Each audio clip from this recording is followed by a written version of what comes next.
मेरे YouTube page astro Naresh पर आपका स्वागत है। नमस्कार, मैं हूं नरेश कुमार। सबसे पहले उन दर्शकों का धन्यवाद जिन्होंने पेज को सब्सक्राइब किया है, पेज के वीडियोस को शेयर कर रहे हैं, लाइक कर रहे हैं और कमेंट बॉक्स में हमें अपनी राय भी लगातार दे रहे हैं। दोस्तों, आज का वीडियो मार्केट में इन्वेस्ट करने वाले निवेशकों के लिए है और ये वीडियो देखने के बाद आपको समझ में आएगा कि मार्केट में लोग इतना लूज क्यों कर जाते हैं, पैसा इतना गवा क्यों देते हैं। सेबी जो हमारा मार्केट रेगुलेटर है उसका स्टडी बोलता है कि 90 से लेकर 95% लोग जो हैं, जो निवेशक हैं, वो शॉर्ट टर्म ट्रेडिंग में जो है वो घाटे में जाते हैं और बहुत चंद लोग हैं जो मार्केट में पैसा कमाते हैं। तो यहां पर इस वीडियो में आपको बताने की कोशिश करेंगे कि आपके कुंडली में कौन से ग्रहों का जो कॉम्बिनेशन है जो आपको मार्केट में सफलता दिला सकता है। यानी कि आप मार्केट में पैसे बहुत कमा सकते हैं, लेकिन वो पर्टिकुलर प्लैनेटरी कॉम्बिनेशन आपके पास होना चाहिए। यदि आप किसी अच्छे विशेषज्ञ की सलाह लेंगे या किसी अच्छे एस्ट्रोलॉजर की सलाह लेंगे तो वो आपको कुंडली देखते ही बता देगा कि आपको मार्केट में इन्वेस्ट करना चाहिए या नहीं करना चाहिए। ये चीज़ें कुंडली देखते ही पता लग जाती हैं। एक अच्छा एस्ट्रोलॉजर तो आपको बता सकता है। तो खैर, कुंडली पे आते हैं। तो सबसे पहले जो कुंडली है उसमें 12 भाव होते हैं। ये कुंडली आपके सामने है, सबको पता है 12 भाव होते हैं। इसमें एक 11वां भाव आय का होता है, दूसरा भाव होता है धन का। जो कुंडली का दूसरा भाव होता है धन का। ये बहुत इंपॉर्टेंट फैक्टर हैं। इन दोनों घरों का कारक होता है जुपिटर। जुपिटर कुंडली में भाग्य स्थान का भी कारक है, आय स्थान का भी कारक है, धन स्थान का भी कारक है, पंचम का भी कारक है। पंचम वैसे शुद्ध भाव होता है, लेकिन इजी गेन्स आपको लाइफ में यहीं से मिलते हैं। यदि ये 4 भाव आपकी कुंडली में अच्छे हैं तो निश्चित तौर पर आपको मार्केट में सफलता मिल सकती है। लेकिन ये सिर्फ एक फैक्टर है। यहां पर कुंडली में साथ साथ आपको भाव भी बता रहे हैं। कुंडली में दूसरा ग्रह जो आपको सफलता दिलाता है वो है 2 भावों का स्वामी, आय स्थान का स्वामी और धन भाव का स्वामी। आय भाव और धन भाव का स्वामी अलग अलग लग्नों में अलग अलग हो सकता है। जैसे मान लीजिए मेष लग्न की पत्रिका है, तो मेष लग्न की पत्रिका में आय भाव का स्वामी शनि हो जाएगा और आपका धन भाव का स्वामी शुक्र हो जाएगा। तो कुंडली में ये दोनों ही ग्रह अच्छे होने चाहिए। यदि हम कुंभ लग्न की पत्रिका निकालेंगे तो दोनों में ही गुरु ही जो है वो आय और धन भाव का स्वामी हो जाएंगे। यदि हम सिंह लग्न की पत्रिका निकालेंगे तो उसमें बुध ही जो है वो आय और धन भाव दोनों के स्वामी हो जाएंगे। तो बुध का इन आय भाव और धन भाव के स्वामी होने के कारण के नाते होना भी अच्छा है।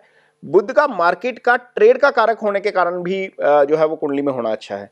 तो मोटे तौर पर आय भाव, धन भाव, पंचम भाव आपका बुध, गुरु और लगन का स्वामी यदि ये मजबूत स्थिति में हैं तो निश्चित तौर पर आपको बाजार में अच्छे रिटर्न्स मिल सकते हैं।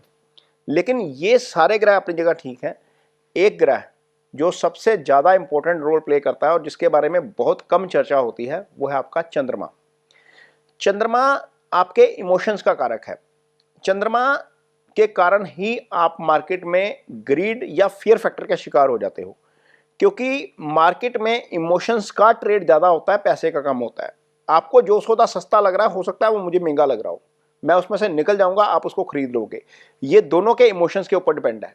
किसी ने हो सकता है वो मार्केट में बहुत नीचे से खरीदा हो, वो उसको लग रहा है कि बहुत महंगा हो गया, मैं इसको बेच देता हूं, और दूसरा भी मार्केट में एंट्री कर रहा है, वो मार्केट में देख रहा है कि उसके फंडामेंटल ठीक है, टेक्निकल ठीक है। एक व्यक्ति खरीदने के लिए तैयार बैठा है, एक व्यक्ति बेचने के लिए तैयार बैठा है, तो दोनों के इमोशंस अलग अलग हैं। तो मार्केट में इमोशंस का ट्रेड हो रहा है। यदि आपकी कुंडली में मून की पोजीशन ठीक नहीं है तो आप इंट्राडे में ट्रेड अच्छे तरीके से नहीं कर पाओगे। इवन स्विंग ट्रेडिंग में भी आप थोड़े से घबरा जाओगे। आपने पोजीशन ले रखी होगी, आप पोजीशन घाटे में काटोगे।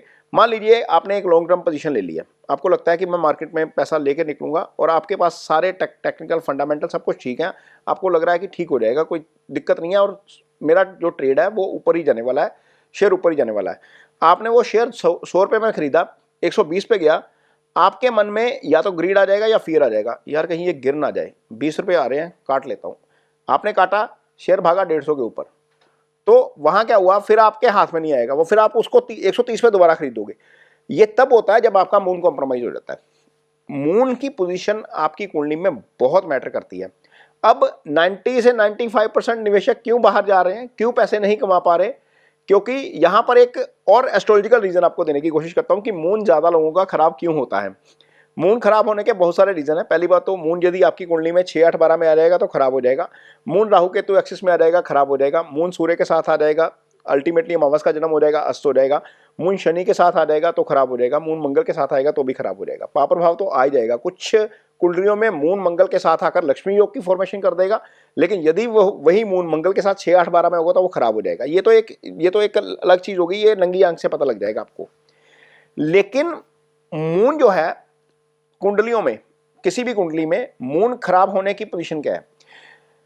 जो हमारा मंथ है वो मून से ड्रिवन होता है ना। हम मून देखते हैं, मून की राशि कितनी है। जैसे ये जब वीडियो शूट किया जा रहा है तो प्रतिपदा तिथि है, तो प्रतिपदा तिथि से शुरू होकर हम जो है वो अमावस तक जाते हैं या पूर्णिमा तक जाते हैं। ये वीडियो वैसे हमने शुक्ल पक्ष में शुरू किया है, ये प्रतिपदा तिथि चल रही है क्योंकि शनिवार के दिन शनि अमावस थी इसी 29 मार्च को। तो जब ये वीडियो शूट हो रहा है तो अब हम शुक्ल पक्ष की तरफ जा रहे हैं। शुक्ल पक्ष में जैसे ही चंद्रमा 6 या 7 तिथि को क्रॉस कर लेगा वो मजबूत होना शुरू हो जाएगा। 7 तिथि को ही क्रॉस करके मान के चलिए, जैसे ही वो बड़ा होना शुरू होगा वो मजबूती की तरफ जाएगा। अब पूर्णिमा आ गई, पूर्णिमा का मून फुल मून हो गया। फुल मून भी इमोशंस का कारक होता है। लगन में चंद्रमा आ जाए तो हम ज्यादा इमोशनल हो जाते हैं। और पूर्णिमा के बाद जैसे शुक्ल पक्ष की 7वीं 8वीं तिथि के बाद मून मजबूत हो जाता है, वैसे ही पूर्णिमा के बाद जो 6ठी या 7वीं तिथि है उसके बाद मून कमजोर होना शुरू हो जाता है, क्योंकि मून घटना शुरू हो जाएगा ना। जैसे ही मून घटना शुरू हो जाएगा वो कमजोर हो जाएगा। तो मोटे तौर पर यदि हम मून की मजबूती देखें तो 30 में से लगभग 10 दिन ही मून मजबूत रहता है, 20 दिन मजबूत नहीं रहता। इसका मतलब जितने भी लोग पैदा हो रहे हैं एक महीने में, लगभग 65% लोगों की कुंडली में मून इस तरीके से ही कमजोर हो जाएगा अपनी मूवमेंट के हिसाब से। और यदि इस बीच मून आपका कमजोर नहीं है, आपने मान लीजिए पूर्णिमा के इर्द गिर्द जन्म लिया है, पूर्णिमा के 5 दिन पहले या 5 दिन बाद जन्म लिया है, तो मून आपका मजबूत है। लेकिन यदि वो मून आपका पाप प्रभाव में आ जाएगा, 6, 8, 12 में चला जाएगा, राहु के तो एक्सेस में चला जाएगा, तो वो मून भी खराब हो जाएगा। तो कुल मिलाकर 80-90% लोगों का मून ऐसे ही खराब हो जाता है। ये लोग इमोशंस के साथ जो है वो बैलेंस नहीं कर पाते, इसी कारण ही मार्केट में ट्रेड में लॉस होता है, घाटे में सौदा काटते हैं, ग्रीड और फेयर फैक्टर का शिकार होते हैं। तो कुंडली में मून की पोजीशन सबसे इंपॉर्टेंट है। गुरु तो रोल प्ले करेंगे, धन भाव का स्वामी अपना रोल प्ले करेगा, आय भाव का स्वामी अपना रोल प्ले करेगा, 12वां भाव स्पेकुलेशन का भाव होता है, उसका स्वामी या वो भाव अपना रोल प्ले करेगा, लेकिन मून सबसे इंपॉर्टेंट है। यदि मून कुंडली में अच्छा नहीं है तो इंट्राडे ट्रेड में मत जाइए, आप फंस जाएंगे। आप हर बार सौदा काटेंगे, गलत जगह पर काटेंगे। एक दो बार हो सकता है आपको तुक्के के साथ प्रॉफिट मिल जाए, लेकिन आप लॉन्ग टर्म में नहीं कमा पाएंगे। इंट्राडे आपके लिए नहीं है यदि आपका मून खराब है। इसके बाद आता है कि क्या आपको जो है वो ट्रेड में फायदा हो सकता है, किस दिन ट्रेड में फायदा हो सकता है, वो भी आपका मून ही तय करता है। मान लीजिए आपकी राशि मेष है, मेष राशि के जातकों के लिए ये एक एग्जांपल के तौर पर मैं आपको बता रहा हूं, यदि तीसरे भाव का मून हो जाएगा, मिथुन राशि का मून हो जाएगा, जिस दिन मिथुन राशि में मून होगा उस दिन हो सकता है कि वो प्रॉफिट आपको अच्छा दिला जाए। एक तो मून का गोचर तीसरे भाव का अच्छा होता है, मून यहाँ से 9th हाउस को जो है वो एस्पेक्ट करता है, वो भाग्य का स्थान होता है। तो ये 54 आवर जब तक मिथुन राशि में है, वो 54 आवर आपके लिए अच्छे हो सकते हैं।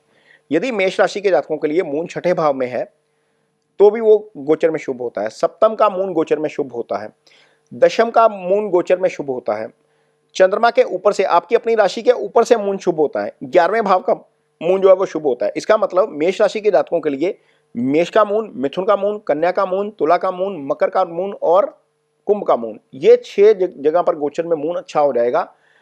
ये एक फैक्टर है, ये ट्रांजिट का फैक्टर है।